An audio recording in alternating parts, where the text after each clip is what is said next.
Hello मेरे प्यारे बच्चों, आज हम आपको अध्याय 1 में उसी के आगे पढ़ाएंगे हम लोगों ने जहाँ पर छोड़ा था। आज हम पढ़ने वाले हैं उपसमुच्चय अर्थात सबसेट, अधिसमुच्चय और फिर यथार्थ समुच्चय, अयथार्थ समुच्चय और उसके आगे के प्रमेय। ठीक है, चलिए देर न करते हुए हम लोग आगे की जो है परिभाषाओं को देखते हैं और उसके बाद फिर ऐसे ही हम लोग प्रमेयों को देखेंगे और उसके बाद प्रश्नों को हल करते हुए चलेंगे। हम लोगों ने जो पिछला पढ़ा था वो हम लोगों ने 1.1 और 1.2 के कुछ प्रश्नों को भी किया था। अब उसके बाद हम लोग पढ़ेंगे उपसमुच्चय। उपसमुच्चय होता क्या है, ये सबसेट होता क्या है, उसके बारे में हम लोग थोड़ा सा देखेंगे। उपसमुच्चय है क्या? उपसमुच्चय कहते हैं यदि किसी समुच्चय ए का प्रत्येक समुच्चय अपने पास मान लो कोई दो समुच्चय है ए और बी। पहले परिभाषा देख लें। माना समुच्चय ए का प्रत्येक समुच्चय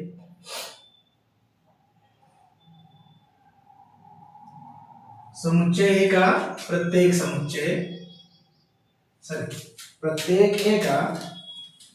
समुच्चय ए का प्रत्येक अवयव समुच्चय बी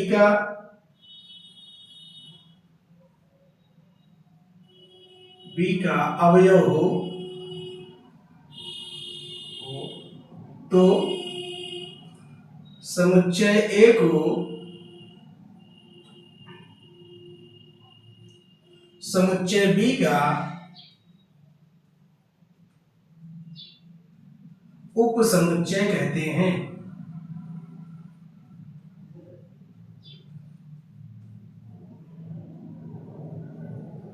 ठीक है बेटा, समुच्चय ए का प्रत्येक अवयव समुच्चय बी का अवयव हो तो समुच्चय ए को समुच्चय बी का अवयव कहते हैं। उदाहरण के देखते हैं।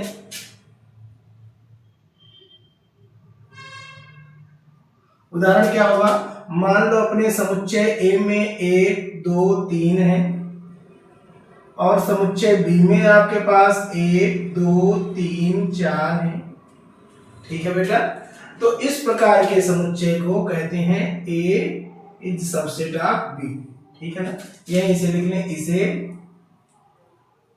ए इज सबसेट ऑफ बी से प्रदर्शित करते हैं।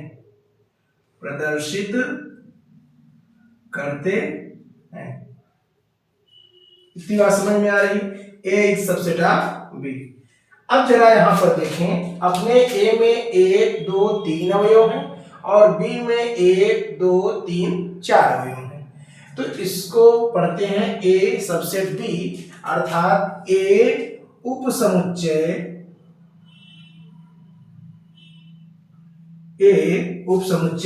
बी। अब बेटा ए उपसमुच्चय बी हो गया। ठीक है, नोट डाउन कर ले। फिर उसके बाद हम लोग चलते हैं अधिसमुच्चय, जिसे आप लोग बोलते हैं सुपरसेट। ठीक है,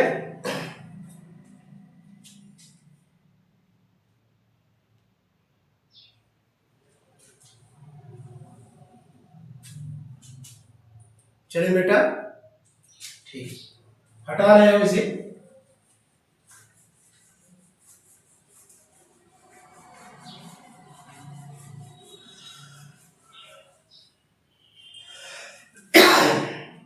एक दूसरा है इसी में अधिसमुच्चय।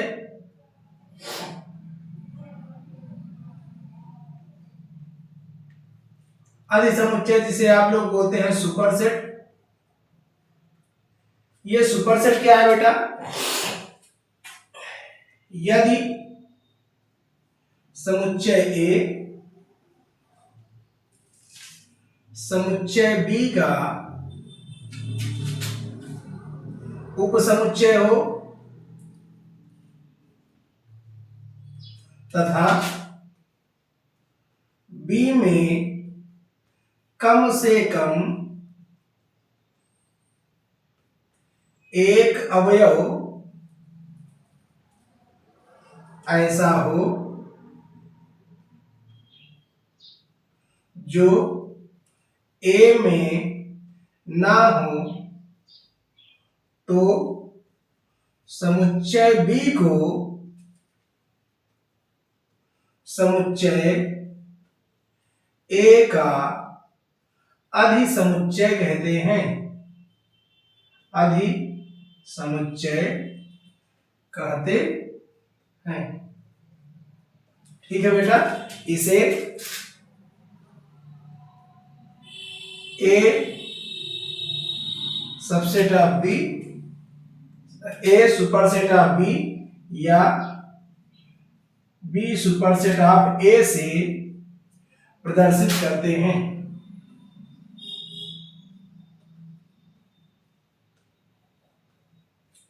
जैसे आप लोगों ने इसके पहले एक उदाहरण देखा था, उसी को फिर से समझें।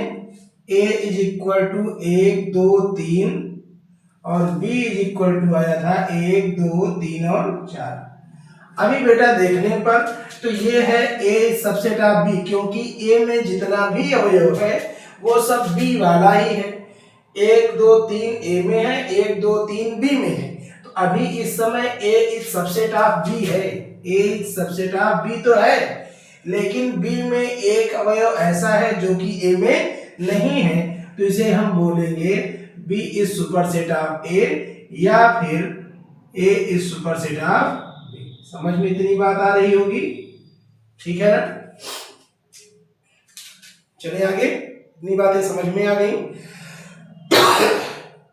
कि किसी भी अवयव को, किसी भी समुच्चय को अधिसमुच्चय होने के लिए B में, समुच्चय A और B में कम से कम एक अवयव ऐसा हो जो समुच्चय के A में ना हो, तब ऐसे समुच्चयों को हम कहते हैं अधिसमुच्चय। ठीक है, चलें थोड़ा सा इनमें हम लोग अंतरों को भी देखते चलेंगे। अब आगे आप डालिएगा एक नोट। क्या डालेंगे? नोट।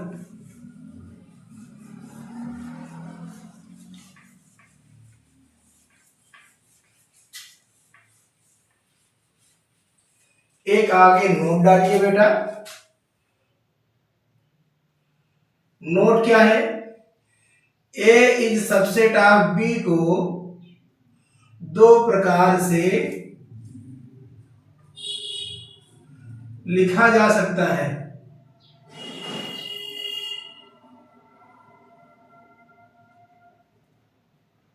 ठीक है, A is subset of B को दो प्रकार से लिखा जा सकता है।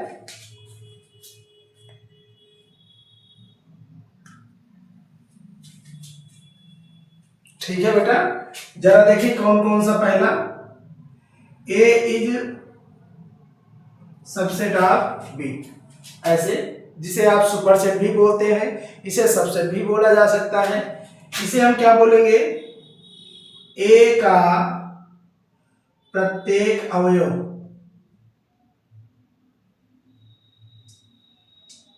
B में हो तथा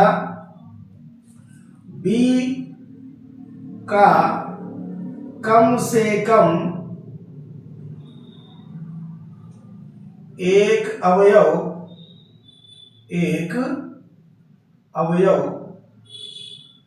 A में ना हो, A में ना हो।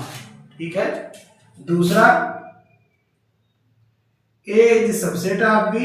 इसका क्या मतलब है कि A का प्रत्येक अवयव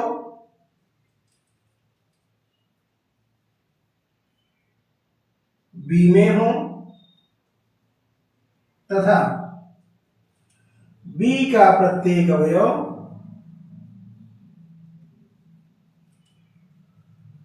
A में हो। इतनी बात समझ में आ रही है? A का प्रत्येक अवयव B में हो तथा B का प्रत्येक अवयव A में हो, तब हम उसको ऐसा लिखेंगे। और जब यह दिखाना हो कि A का प्रत्येक अवयव B में हो तथा कम से कम एक अवयव B का ऐसा हो जो A में ना हो, तब हम लोग A सुपरसेट ऑफ B का यूज करते हैं।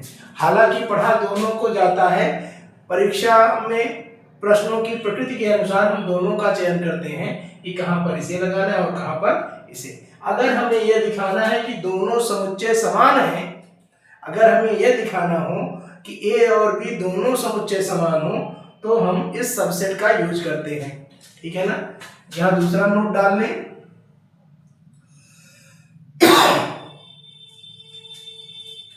यदि दोनों समुच्चयों को समान दिखाना हो,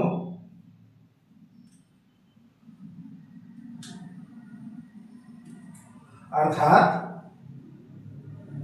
a बराबर b, तब a is subset of b तथा b is subset of a का प्रयोग करते हैं।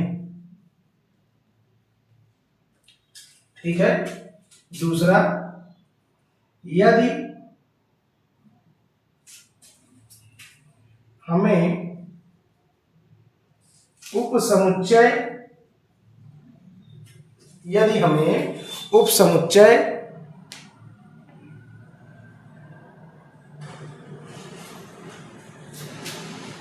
यदि हमें ऐसा लिखें, यदि हमें समुच्चय ए को समुच्चय बी का उपसमुच्चय प्रदर्शित करना हो या दिखाना हो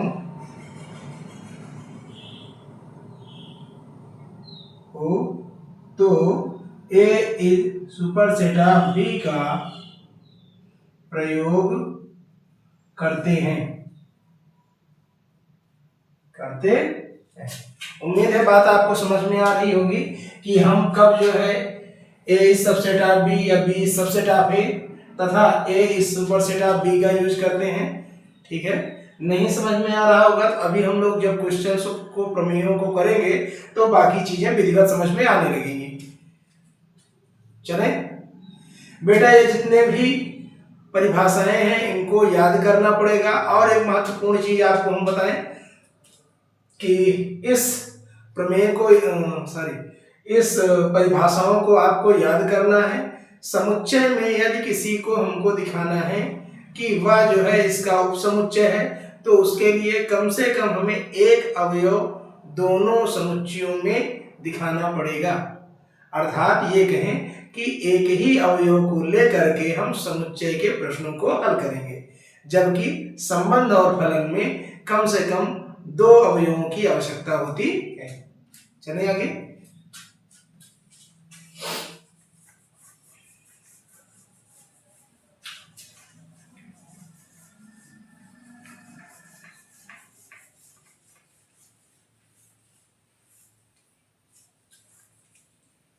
चलिए बेटा, अब थोड़ा सा हम लोग आगे बढ़ते हैं और देखते हैं क्या है। उसके बाद हम लोग हेडिंग डालेंगे यथार्थ समुच्चय और अयथार्थ उपसमुच्चय की।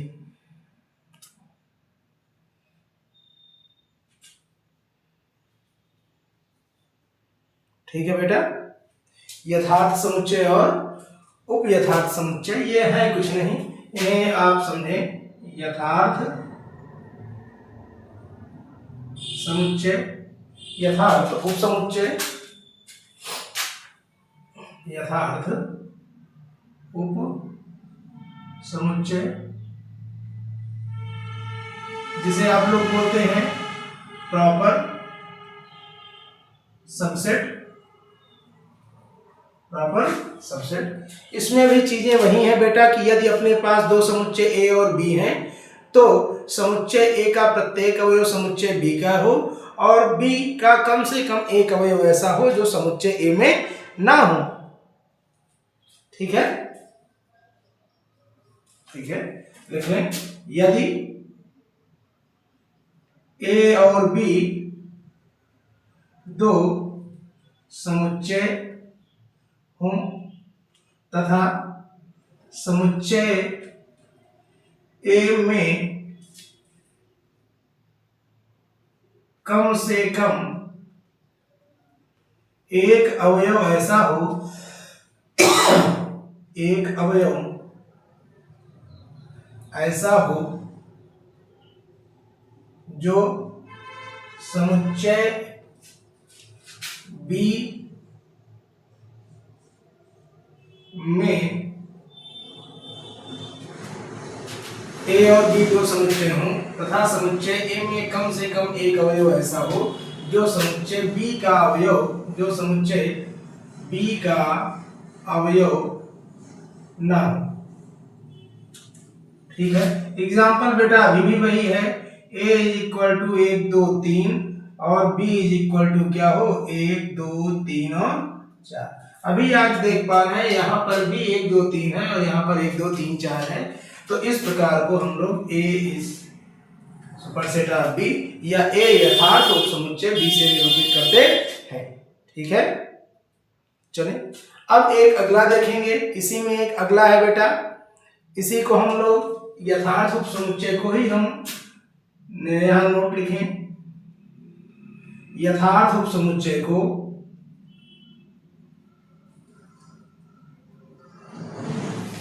वास्तविक उपसमुच्चय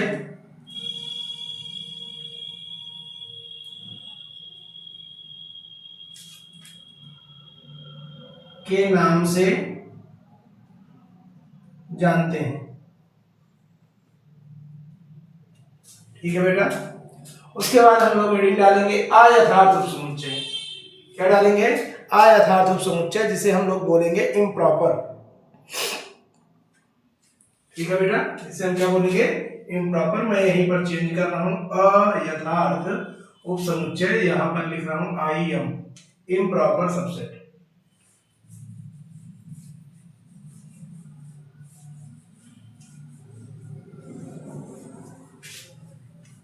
ठीक है, यहां पर लिखें यदि समुच्चय A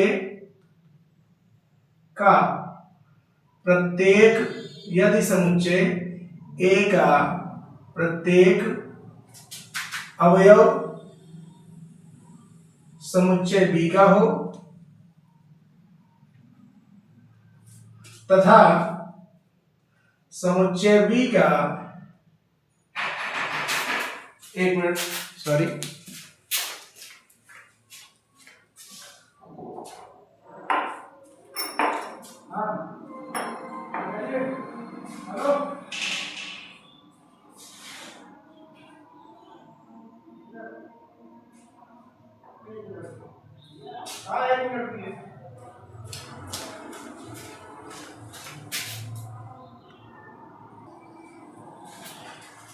यदि समुच्चय A का प्रत्येक अवयव समुच्चय B का हो तथा समुच्चय B का प्रत्येक अवयव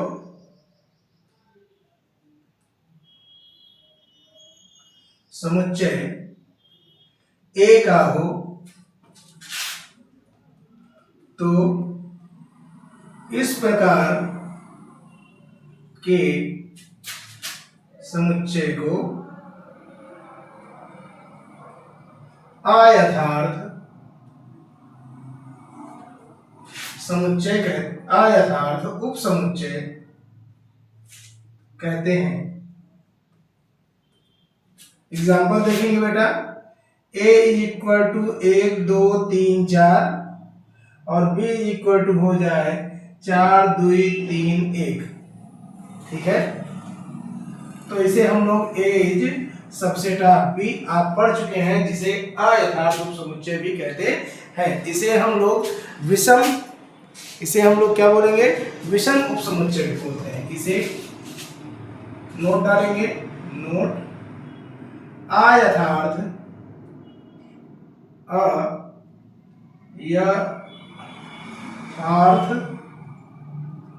उपसमुच्चय को विषम उपसमुच्चय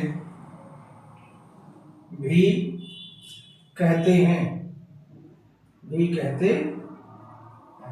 है, इतनी बात कर लीजिए। फिर उसके बाद हम लोग कुछ प्रमेय हैं, उन प्रमेयों को देखते हैं। उम्मीद है आपको ये पसंद आ रही होगी। एक बार आप जो है इन सारी परिभाषाओं को याद कर लीजिएगा, जिससे समुच्चय आपको बहुत ही आसान लगने लगेगा। और मेरी जहाँ तक कोशिश और प्रयास ये है कि आपको बेहतरीन तरीके से, बहुत ही सरलतम रूप में आपको ये सारी चीजें आ जाएं। चलिए हम ये हटा रहे हैं। आपका सपोर्ट ऐसे ही मिलता रहेगा तो हम आपको इस मैथ 11, 12, 9, 10 को बिल्कुल इजीली तरीके से ऐसे ही पढ़ाते रहेंगे। देखिए अगला है बेटा प्रमेय। आप लिखेंगे रिक्त समुच्चय प्रत्येक समुच्चय का उपसमुच्चय होता है। प्रमेय पहला है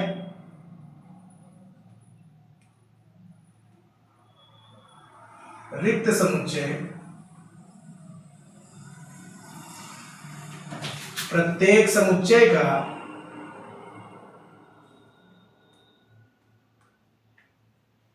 उपसमुच्चय होता है। दिखाना है आपको रिक्त समुच्चय प्रत्येक समुच्चय का क्या होता है, उपसमुच्चय होता है। तो यहां पर इसका उत्पत्ति देखेंगे। उत्पत्ति क्या है बेटा, हम जानते हैं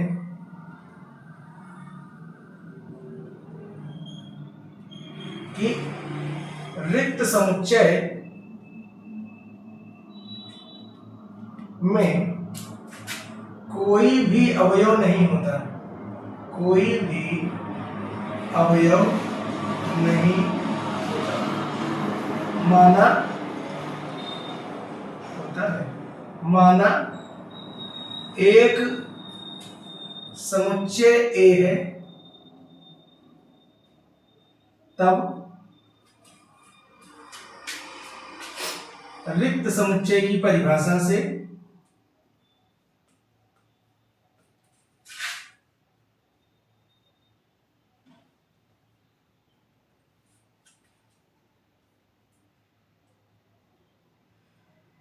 रिक्त समुच्चय की परिभाषा से हम लोग रिक्त समुच्चय की परिभाषा ऊपर लिख चुके हैं कि रिक्त समुच्चय में ऐसा कोई भी अवयव नहीं होता है। ठीक है ना, उसी को हम यहां फिर से लिख रहे हैं। चूंकि रिक्त समुच्चय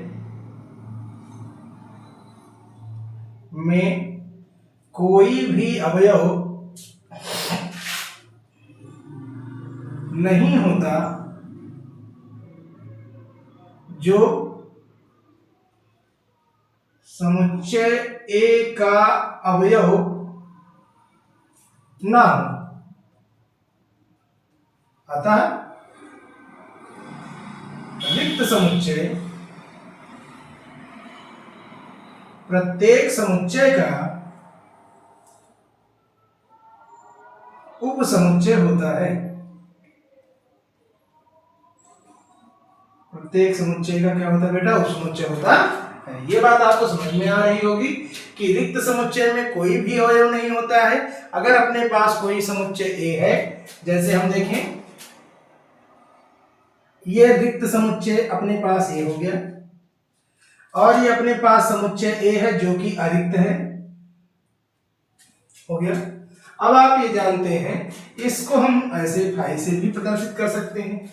ए का उपसमुच्चय अगर हमें ज्ञात करना होगा तो ए के उपसमुच्चयों को ज्ञात करने के लिए फार्मूला होता है 2 की पावर n। अभी थोड़ी देर में हम लोग 2 की पावर n को भी जो है प्रदर्शित करेंगे कि 2 की पावर n कैसे होता है। तो फाई प्रत्येक समुच्चय का क्या होता है, उपसमुच्चय होता है। तो यहां से अगर मैं उपसमुच्चयों की संख्या निकालूं, ए के उपसमुच्चयों की संख्या क्या हो जाएगी बेटा, ये हो जाएगी 2 की पावर 1, 2, 3। ये कितना हो जाएगा आपके पास, 8 हो जाएगा। और वो 8 होंगे कौन कौन से, एक तो फाई होगा जिसकी काउंटिंग यहाँ पर उपसमुच्चय के रूप में की जाती है, दूसरा हो जाएगा 1, फिर 2, फिर 3, फिर उसके बाद 2 अवयवों को लेकर, फिर उसके बाद तीनों अवयवों को एक साथ। जब देखें 1, 2, 3, 4, 5, 6, 7 और ये 8। समझ में इतनी बातें आ रही हैं। चले आगे नोट कर लीजिए, फिर उसके बाद हम लोग दूसरे प्रमेय की ओर आगे बढ़ते हैं।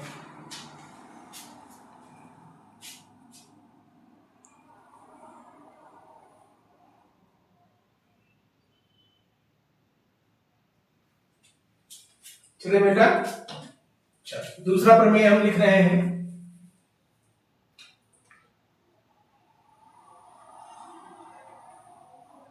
लिखा है प्रत्येक समुच्चय स्वयं का, प्रत्येक समुच्चय स्वयं का उपसमुच्चय होता है।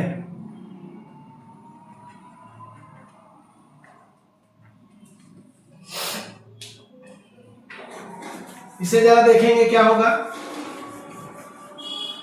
अब भाई आप ये बताएं कि प्रत्येक समुच्चय स्वयं का उपसमुच्चय होता है। अगर माना समुच्चय ए है, माना समुच्चय ए है और ये कैसा है, अरिक्त है।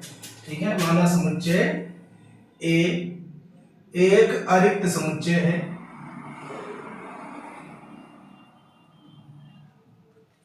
तब ए का प्रत्येक अवयव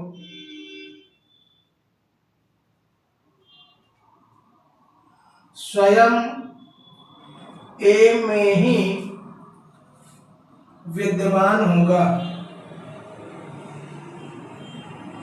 ए में ही विद्यमान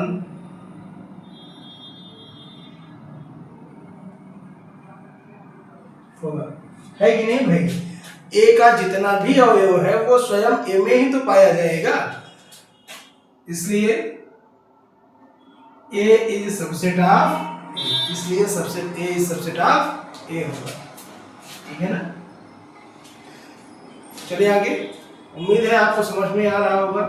अगर मैं ये कहूं, एक एग्जांपल ले लूं कि अपने पास समुच्चय ए है और इसको दिखाना है कि यह ए क्या है, ए का ही उपसमुच्चय है, तो मैं बी की जगह फिर से लिख सकता हूं 1 2 3।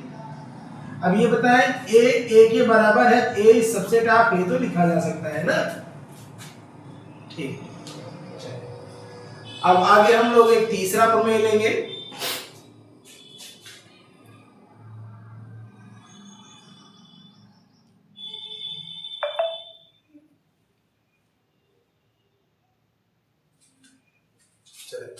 कोई दो समुच्चयों ए तथा बी के लिए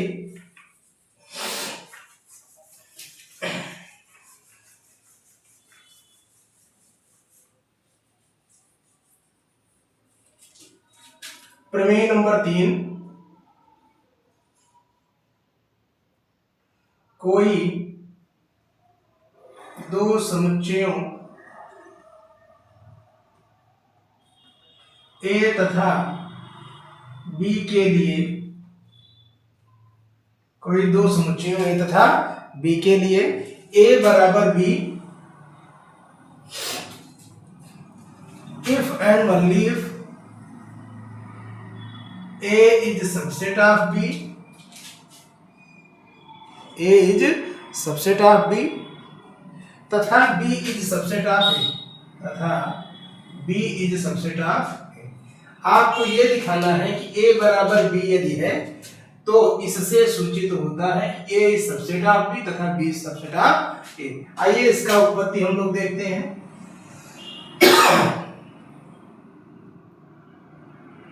उत्पत्ति क्या होगी बेटा, उत्पत्ति हम लोग देखें, ए बराबर बी का मतलब क्या है। ए बराबर बी का मतलब है कि ए का प्रत्येक अवयव बी में है। इसे हम लोग ए इज सबसेट ऑफ बी भी लिख सकते हैं। ठीक है, हो गया। और इसी को दूसरे तरीके से लिख सकते हैं कि बी का प्रत्येक अवयव ए में है, और इसे हम लोग लिख सकते हैं बी इज सबसेट ऑफ। ठीक है, पुनः, ठीक है बेटा। अब उसके बाद हम लोग पुनः देखें क्या हो जाएगा। अगर मैं लूं ए इज सबसेट ऑफ बी, इसको हम क्या बोलेंगे, ए का प्रत्येक अवयव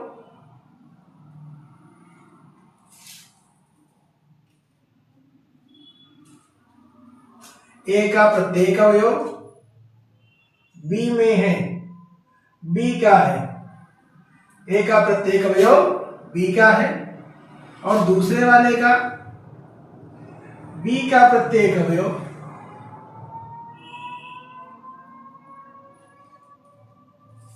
ए का है। अगर ए का प्रत्येक अवयव बी का है और बी का प्रत्येक अवयव ए का है तो इसे हम लोग क्या लिख सकते हैं, इन दोनों से हम लिख सकते हैं कि a is equal to B. ठीक है ना, a is equal to B. अतः या अर्थात a बराबर b if and only if यह तभी होगा जब a is subset of b तथा b इज सबसेट ऑफ क्या हो। उम्मीद है आपको ये सब सारी चीजें सरलता से समझ में आ रही होंगी और यह तभी संभव होगा बेटा जब आप लोग इन परिभाषाओं को अच्छे से पढ़ें और समझें। मेरा प्रयास होगा कि मैं आपको बेहतरीन तरीके से ये सारे प्रमेय और परिभाषाएं आपको मैं याद दिलाऊं। ठीक है, तो आपका भी प्रयास बनता है कि आप इसे प्रतिदिन पढ़ते रहें और अपनी सामर्थ्य अनुसार इसे लगाते रहें। जो भी आपके समस्याएं हैं हमें आप लिख भेजें, हम आपकी समस्याओं का निदान करने के लिए तत्पर हैं। अब उसके बाद हम लोग एक महत्वपूर्ण प्रमेय की ओर आगे बढ़ेंगे जो 2013 में आई है और फिर उसके बाद हम लोग देखेंगे कि उप समुच्चयों की संख्या हम लोग कैसे ज्ञात करते हैं। चलिए हम लोग प्रमेय संख्या 4 की ओर बढ़ते हैं।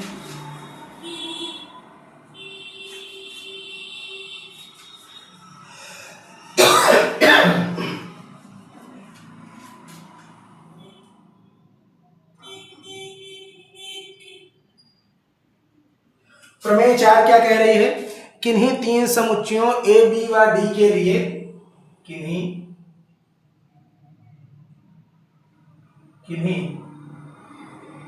तीन समुच्चयों ए बी व डी के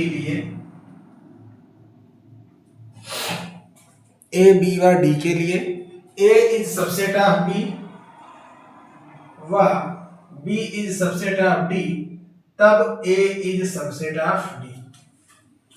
यही है, ठीक है।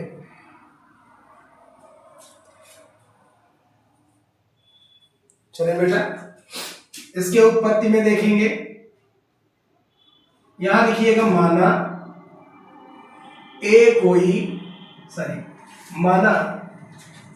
यक्स कोई स्वैच्छ अवयव है। स्वैच्छ मतलब बेटा स्वतंत्र, तब x belongs to A is subset of B, तब x belongs to A is subset of B. इसका मतलब क्या है कि x belongs to A, x A में भी है तथा यक्स किस में है बेटा, बी में भी। ठीक है ना, फिर दोबारा दिया है B is subset of D, B is subset of B. अगर ये यक्स बी में है तो समुच्चय ये क्या होगा, x belongs to B comma x belongs to D. इतनी बात समझ में आ रही होगी, क्योंकि ये यक्स ए में भी है और बी में भी है और बी में यक्स है, इसका मतलब कि यक्स जो है डी का भी अवयव होगा और अगर डी का अवयव है तो यहां से जरा देखें ये और ये दोनों पार्ट एक जैसे हैं, ये यक्स इन दोनों में है, इसलिए यक्स बिलोंग्स टू ये क्या हो जाएगा, A is subset of D. हो गया, अतः A is subset of B व B is subset of D, तब क्या हो जाएगा बेटा, A is subset of D. ये चीजें आपको बेहतरीन तरीके से समझ में आई होंगी। अब उसके बाद हम लोग मोस्ट इंपॉर्टेंट प्रमेय की ओर आगे बढ़ेंगे, जिसमें हम ये सीखेंगे कि किसी भी समुच्चय में यदि अवयवों की संख्या पता हो तो उनके उप समुच्चयों की संख्या 2 की पावर n कैसे होती है। ठीक है, और यही आज का अपना लास्ट होगा। ठीक है, मिटा दे बेटा, एक बार लिख लीजिए, समझ लीजिए, फिर हम लोग आगे चलते हैं। और आज ये है 9।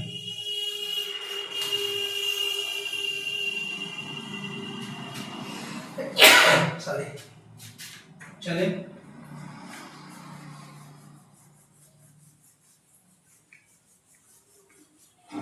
अब जरा देखते हैं हम लोग अपने यह प्रमेय संख्या 5 है बेटा। और इसमें हम देखेंगे यदि किसी समुच्चय ए में अवयवों की संख्या, यदि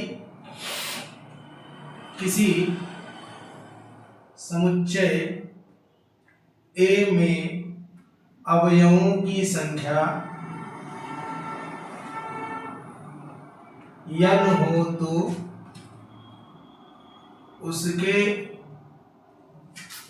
तो उसके कुल उपसमुच्चयों की संख्या, उसके कुल उपसमुच्चयों की संख्या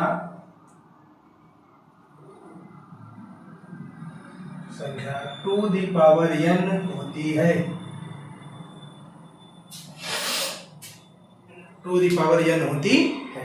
ठीक है बेटा।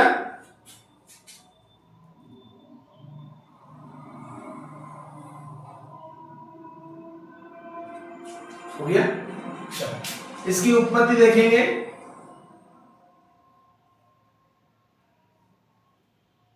संचय की परिभाषा से, संचय मतलब बेटा कॉम्बिनेशन। हम लोग आगे पढ़ेंगे परमुटेशन, कॉम्बिनेशन, वहां से इसकी जो है इसे प्रूफ किया गया है। संचय की परिभाषा से n प्रकार की वस्तुओं में से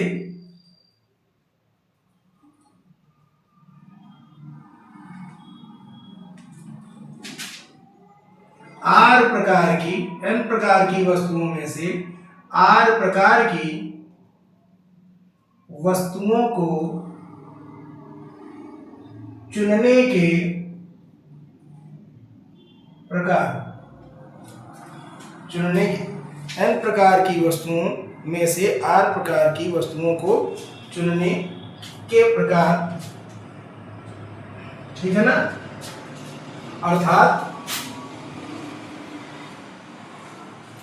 r प्रकार की वस्तुओं को,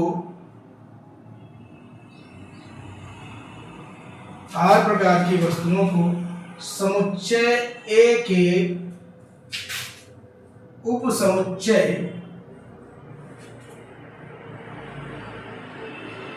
के रूप में ही होंगे।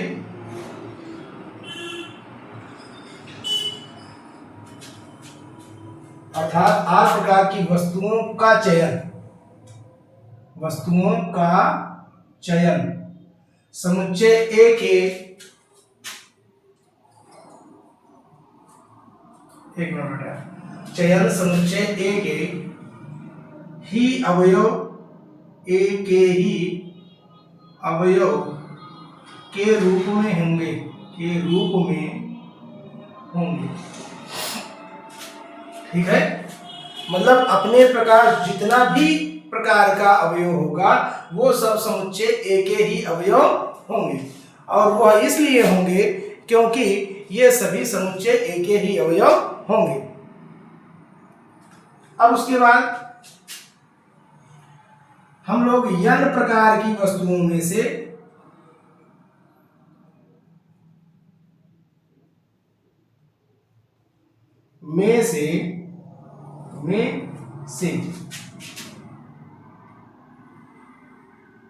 एक अवयव ऐसा होगा जिसमें अवयवों की संख्या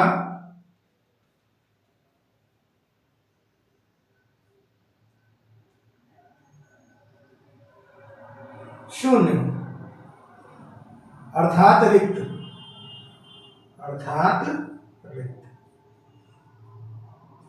भाई जिसे हम लोग बोलते हैं। और ये क्या होगा, NC0। ठीक है। अब ऐसे अवयव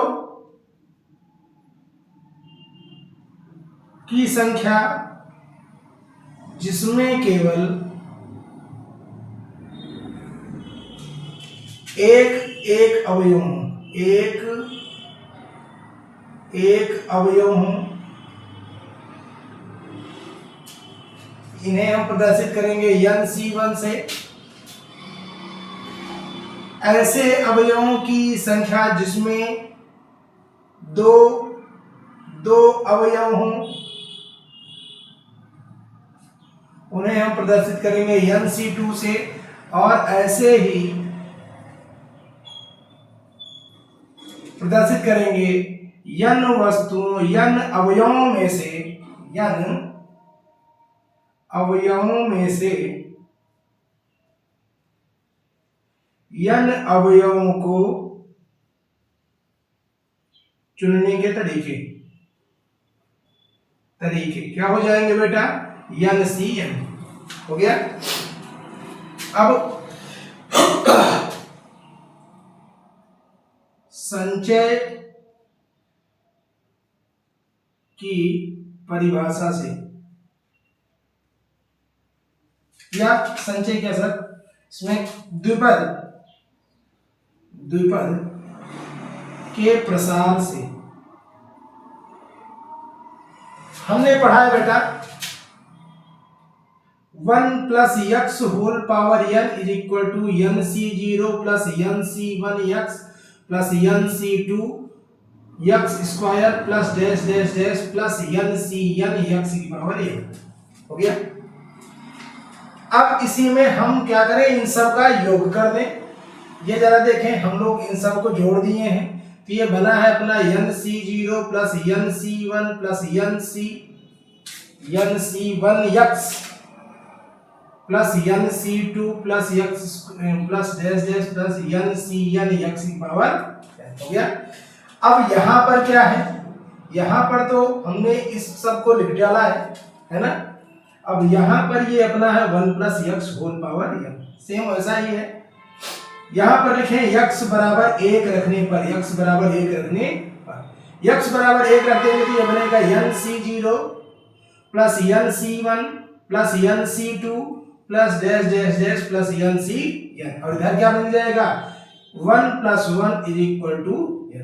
इसका मतलब 2 the power n is equal to बना NC0 plus NC1 plus NC2 plus dash dash dash plus NCN। यही हमारा है कि कुल अवयवों की संख्या कितनी होती है बेटा, 2 दी पावर n। समझ में इतनी बात आ रही है? तो इसे आप एक बार देखें कि ये क्या है। संचय की परिभाषा से हमने लिखा कि n प्रकार की वस्तुओं में से यदि r प्रकार की वस्तुओं का चयन करना हो तो उन्हें हम इस प्रकार से संयोजित करेंगे कि n वस्तुओं में से वह वस्तुएं जिनमें एक भी अवयव ना हो तो NC0, n वस्तुओं में से उन वस्तुओं का चयन जिसमें केवल एक का चयन किया जाए, एक वस्तुएं हो अर्थात एक अवयव हो तो उनको लिखेंगे NC1, n अवयवों में से दो अवयवों को लेने पर NC2, n वस्तुओं में से तीन वस्तुओं का चयन करने का तरीका जो होगा NC3, ऐसे ही n वस्तुओं में से n वस्तुओं के चयन का तरीका NCN। उसके बाद हम लोगों ने द्विपद प्रसार के फार्मूले का प्रयोग किया है 1 + x whole power n is equal to NC0 n + 1। इन सब को हमने क्या कर दिया है, जोड़ दिया है, तो क्या आ गया है 1 + 1 whole to the power n, ये बन गया 2 the power n is equal to NC0 plus NC1 plus NC2 plus NCN। यही क्या है, आपके उप समुच्चयों की संख्या है। तो उम्मीद करता हूं आपको ये सारे प्रश्न बहुत बेहतर तरीके से समझ में आए होंगे और आप में अपना ढेर सारा प्यार देंगे। तो प्लीज इस चैनल को लाइक, सब्सक्राइब और शेयर करें ताकि हम आपके लिए ऐसे ही महत्वपूर्ण वीडियोस लेकर आते रहें। अपने इष्ट मित्रों को, अपने साथी सहपाठियों को इस चैनल को ज्वाइन करने के लिए कहें। धन्यवाद, तब तक के लिए जय हिंद।